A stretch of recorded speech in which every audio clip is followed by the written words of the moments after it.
Colony Pretoria. I was thinking of rim. Fuck. Aquarium. Hey guys, I'm Pat Fallico, and I'm gonna run you through my current Colony BMX build. I'm running the Colony Mate Frame Kostya Signature 20.6 top tube, Sweet Tooth 8.8 rise bars, and Sweet Tooth 25mm offset forks. I'm running a Colony Squareback top load stem, Colony mushroom grips, and Colony Konka Barends.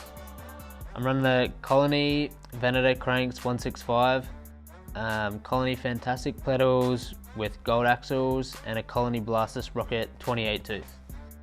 For my seat and seat posts, I'm running my signature Colony Paterico seat and a Colony pivotal seat post. I'm testing a prototype rear wheel. The hub is a Colony Swarm Freecoaster hub. The rim is a Pretoria lightweight rim. It's a prototype rim that we're working on. And to my front wheel, I've got a Colony Wasp hub onto a Colony contour rim, plastic hub guards, and Colony one-way pegs. And for my tyres, I'm running Colony Griplock tyres 2.2. Thanks for watching guys. If you've got any questions, leave them in the comments down below.